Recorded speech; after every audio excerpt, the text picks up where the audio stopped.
संतों के कहा जाता है चरण स्पर्श से ज्यादा पावर मिलता है। अगर चरण स्पर्श न करावे तो उनकी चरण रज ले ले, नहीं, कोरी भावुकता नहीं। संतों के शरीर से भागवतिक परमाणु निकलते हैं, क्योंकि हर समय भजन में रहते हैं। तो हाथों की अंगुलियों के पूर्वों में आगे, और चरण तलवे में, और चरण के अंगूठे अंगुलियों में, यहां से विशेष ऊर्जा शक्ति निकलती है उनकी भजन की।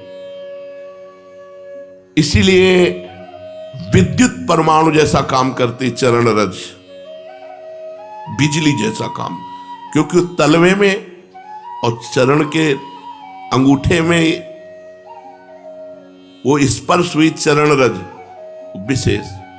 पैर छूने से लाखों गुना लाभ चरण रज से मिलेगा। उनकी चरण का चिन्ह बना, चल रहे हैं आगे, कहीं ऐसा सौभाग्य हो कि पानी है, मजा के गए, चरणामृत सीधे मिल रहा। चरणामृत अपने तो बहुत सौभाग्य कई बार ऐसे मिले हैं। पैर के अंगूठे में सबसे ज्यादा परमाणु होते हैं संतों के।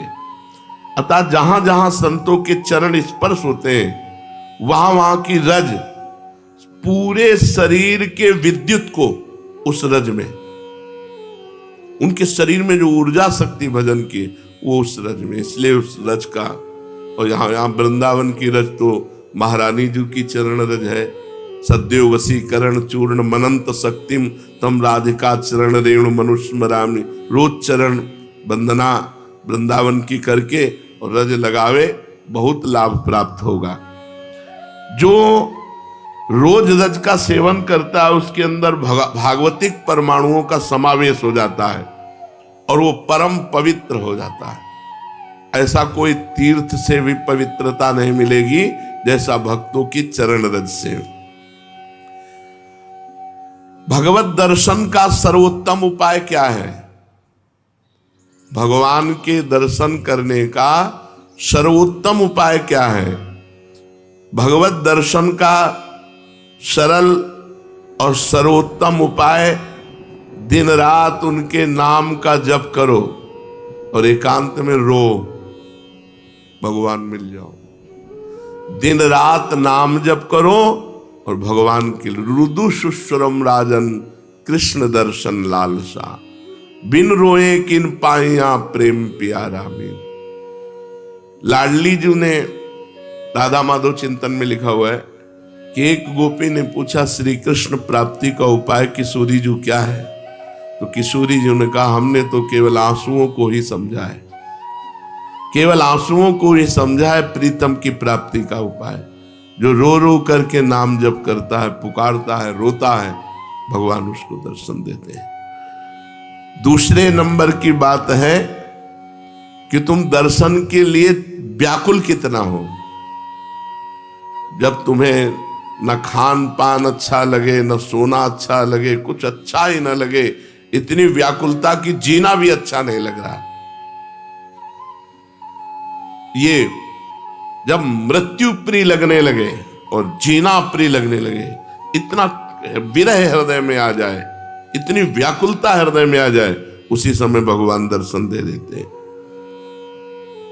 पर पहला उपाय दूसरे उपाय की अपेक्षा ठीक है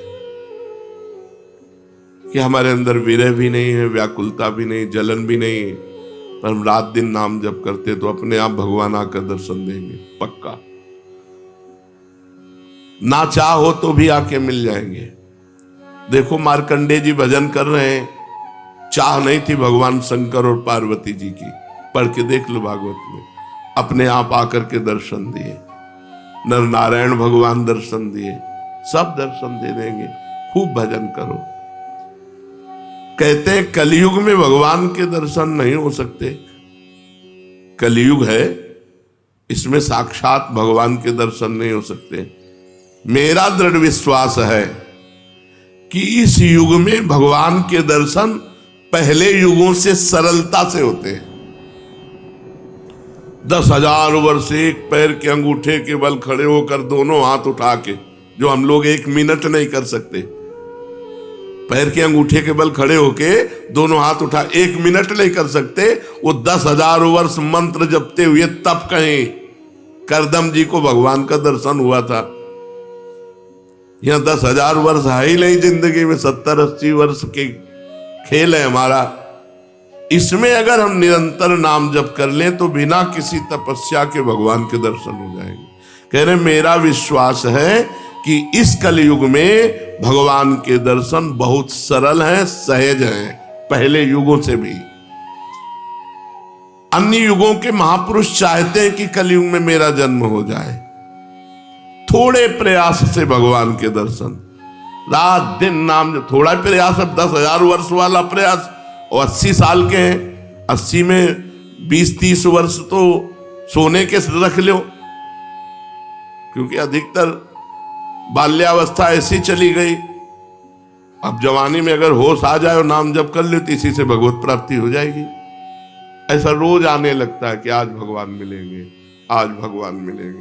जब भजन परिपूर्ण होने लगता है, भगवान को मिलना होता है, तो हृदय से लगता है आज भगवान मिलेंगे, आज भगवान, आज तो पक्का मिलेंगे। भगवान मिल जाते हैं। भगवान फिर कोई न कोई रूप रख करके आते हैं और वो अनुभव कराते हैं, मैं हूं, देखो मैं हूं।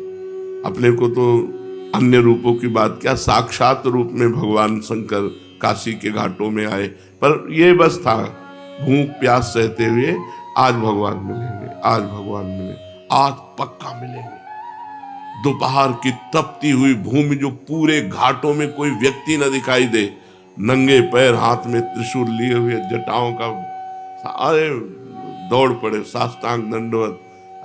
अब उस आनंद का क्या वर्णन, बस उन्होंने भी 1 उंगली उठाई थी, बस हमने सत्संग में पीछे भी बताया, 1 उंगली उठाई थी, बोले कुछ नहीं थे। वो एक है, बस एक है, अनेक कोई नहीं, अन्य कोई नहीं। जो किसी की निंदा करता है वो अभी अज्ञानी है, अन्य की निंदा नहीं। यहाँ तो पापी की भी निंदा नहीं की गई है। ये क्रूरापि पापिनो न च सताम संभाष्य दृश्यास्य सर्वान वस्तुतया निरीक्ष परम स्वाराध्य बुद्धिर्मम। मेरा दृढ़ विश्वास है कलयुग में थोड़े ही भजन से भगवान का साक्षात्कार हो जाता है, क्योंकि अल्पायु है हम लोगों की। भगवान के दर्शन कैसे होते हैं, कैसे कैसे कैसे भगवान के दर्शन होते हैं? जप से, तप से, बड़ी बड़ी साधनाओं से भगवान के दर्शन नहीं होते। कैसे होते? भगवान मेरे हैं और अब बस मुझे मिलना है, मुझे प्रियाजू से मिलना है, मुझे प्रभु से मिलना है, बस बहुत सरलता की बात है। भगवान मेरे हैं। जितना माँ से प्यार है, जितना बहन से प्यार है, जितना शरीर से प्यार है, जितना पुत्र से प्यार है, उतना भगवान से प्यार हो जाए, भगवान मिल जाएंगे। उनको तो थोड़ा भी प्यार दे दो तो मिल जाएंगे वो, पर थोड़ा भी प्यार नहीं है, कैसे भगवान मिले? कौन भगवान से मिलना चाहता है? किसको व्याकुलता हुई? कौन रात भर जगा भगवान से मिलने के लिए? कौन कई दिन भूखा रहा भगवान से मिलने के लिए? ये बातें हैं। सबकी ममता ताग बटोरी, मम पद मन ही बांध बर डोरी। अब प्रभु के सिवा मेरा कोई नहीं, मेरे तो गिरधर गोपाल, दूसरों न कोई। हृदय व्याकुल है प्रभु के मिलने। वो इतनी तक तो पहुंचना ही नहीं पड़ता, इसके पहले ही वो हृदय और मानस में छाने लगते हैं, फिर साक्षात्कार तो अपने आप हो जाता। इतना नहीं पहुंचना पड़ता, मारो नहीं, सहज सरल आनंद, व्याकुलता आनंद भरी। और उतने में आप थोड़ा करके देखो, आपकी भावना में आते हैं कि नहीं प्रभु? अभी देखो आप जितना भजन करते हो उतनी भावना में आते हैं कि नहीं? देखो आप, तो वैसे आपकी भावना के सामने है। और जब गाढ़ भावना हो जाएगी तो ही आपसे बात करने लगेंगे। वो है, कोई कण ऐसा नहीं जाना हो तो जब आप भावना कर रहे हैं तो आपकी भावना में जो झांकी आई वो आए हैं प्रभु। वो केवल कोरी भावना नहीं है। क्या साधना करते करते साधन के बल से भगवान मिल सकते हैं? नहीं। कि आप खूब साधना कर रहे हो, साधना का आपको बल है, उससे भगवान मिल जाएंगे? नहीं, उसका फल मिलेगा आपको, तप लोक, महालोक, जन लोक, ब्रह्म लोक और भी, लेकिन भगवान नहीं मिलेंगे। भगवान का मिलने का एक ही उपाय है कि वो कृपा कर दे, वो कृपा कर दे। कोई साधक चाहे कि अपने तपोबल से, अपने साधना के बल से भगवान को बांध के सामने खींच के लाए, ऐसा कोई तपस्वी नहीं पैदा हुआ, ऐसा कोई साधक नहीं पैदा हुआ। कितना भी साधन किया जाए, कितना भी योग किया जाए, परंतु भगवान के दर्शन सिर्फ भगवान की कृपा से होते हैं। वो देखकर द्रवित हो जाए कि बहुत तप कर रहा है, बहुत साधन कर रहा है, थक गया है, अब द्रवित होकर भगवान दर्शन दे रहे। लेकिन कोई अपने तपोबल से, कोई ये कि मैं साधना कर रहा हूं, भजन बल से भगवान को अधीन कर, ऐसा नहीं कर सकता। वो जब भजन करते हुए दैन्य भाव, तो भगवान द्रवित हो गए और वो दर्शन दे दिए। क्या जैसे हम दो मित्र मिलते हैं ऐसे भगवान से मिलकर वार्तालाप कर सकते हैं? हाँ, अवश्य। यदि आपके अंदर भगवान से प्रेम उदय हो चुका है, तो भगवान आपसे दो मित्रों की तरह एकांत में मिलकर परस्पर वार्तालाप कर सकते हैं। बिल्कुल। इच्छा जगाओ, मिलने की इच्छा जगाओ। जब एकांत में भक्त और भगवान बातें कर रहे हैं, तो दूसरा देख सकता है, दूसरा सुन सकता है? नहीं। मान लो यहीं बैठकर भगवान से बातचीत हो रही हो, तो जैसे नारायण स्वामी थे, अरे भाग तो भाग, कितना भागेगा, और कपड़ा समेट के पीछे भागते, तो लोग देखते कोई नहीं सामने, तो बाबा पागल हो गया है। कुसुम सरोवर तक दौड़ के आते, फिर लौटते, फिर मुखारबिंद तक दौड़ के जाते, फिर वहां।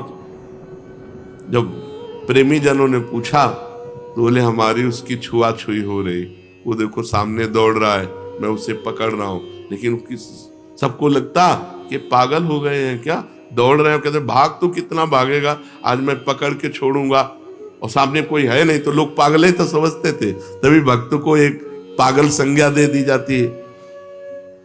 श्री भगवान यदि भक्त से मिलकर बातचीत कर रहे हैं, और भगवान चाह ले कि हमारे और भक्त के दर्शन करके हमारे और भक्त की बात सुन ले, तो वो सुन लेगा, अन्यथा समाज में भगवान मिलकर चले जाएंगे और वो नहीं जान पाएगा। भगवान कृपा कर दें कि इसको मेरे दर्शन हो जाए, मेरी भक्त की बातचीत सुनाई दे, तो वो सुनने में दूसरा सामर्थ्य नहीं है कि वो भगवान और भक्त की वार्ता को सुन सके या देख सके, जबकि प्रकट में होगी, पर वो सुन नहीं पाएगा, देख नहीं पाएगा। भगवान मिलने वाले हैं, कैसे पता चलेगा? उसके पूर्व की स्थिति क्या होती कि अब भगवान मिल जाएंगे, बस अब पक्का। भगवान के साक्षात्कार के पहले उसे स्वप्न में भगवान मिलेंगे, स्वप्न में भगवान का आना होगा। फिर वो बैठे बैठे दिव्य प्रकाश उसके झलकने लगेगा, वो प्रकाश में भगवान की झांकी करेगा, जिसको साक्षात्कार होना, साक्षात स्वप्न में भगवान के दर्शन होना। ऐसे नहीं कि कोई फोटो के दर्शन हो, स्वप्न में ऐसा कि हम देख रहे हैं, बातचीत कर रहे हैं भगवान से। जागृत में बैठे बैठे दिव्य प्रकाश, उसी में भगवान दिखाई दे रहे हैं, वो भगवान से बातचीत कर रहा है। ये पहले स्थिति होगी, फिर साक्षात भगवान प्रकट होकर उसे दर्शन देंगे। प्रकाश के अगर दर्शन नहीं हुए, तो भगवत दर्शन का भी अधिकारी नहीं। स्वप्न दर्शन के बाद भी दिव्य प्रकाश उसके नेत्रों के सामने छाया रहे, हर समय ललित त्रिभंगी मूर्ति सामने विराजमान है। भगवान की दिव्यता को सहन करने के लिए वो प्रकाश दर्शन आवश्यक है, इसलिए पहले भगवान प्रकाश दर्शन देते हैं। स्वप्न दर्शन, स्वप्न दर्शन ऐसे नहीं कि कोई चित्रपट के दर्शन किए या तीर्थ स्नान स्थान के दर्शन किए या कोई श्री विग्रह के आप मान लिए भगवत दर्शन, नहीं, साक्षात जैसा, जागृत जैसा स्वप्न में दर्शन। फिर जागृत अवस्था में प्रकाश, दिव्य तेजो पुंज में भगवान का भाव, क्योंकि भगवान के दर्शन की दिव्यता को सहने की सामर्थ्य आनी चाहिए, नहीं तो वो तेज सहन नहीं कर पाएगा। उसको ऐसा धक्का लगेगा कि एक साथ जैसे बड़ा पावर बिजली का करंट, तो मर जाएगा। ऐसे एक साथ धक्का लगेगा उसके हृदय में, झेल नहीं पाएगा। इसलिए पहले स्वप्न दर्शन, फिर भावना, फिर दिव्य प्रकाश, फिर साक्षात दर्शन। साक्षात दर्शन ऐसे भगवान के ऐसे कोई जिसको समझाने के लिए बिजली का भारी करंट मार दिया जाए, झटके में वो बस ऐसे। भगवान अनंत सामर्थ्यशाली। कहते हैं तुम घर सजाओ भगवान आएंगे। हाँ, तो मन का घर, ये बाहर वाला घर सजाने से नहीं कि बाहर आप खूब सजा दो लीप पोत के, तो भगवान यहाँ मन रूपी घर को, मन से संसार रूपी कूड़ा निकल जाए, दैवी संपदा आ जाए, मन मंदिर बना लो, मन सजा लो, मन के दुर्गुण हटा लो, मन को संसार से खाली कर दो, भगवान आ जाएंगे। मन रूपी घर को सजाना। क्या भगवत प्राप्ति प्रारब्ध में लिखी है कि तुम्हें जाओ इस जन्म में भगवत प्राप्ति हो जाएगी? नहीं।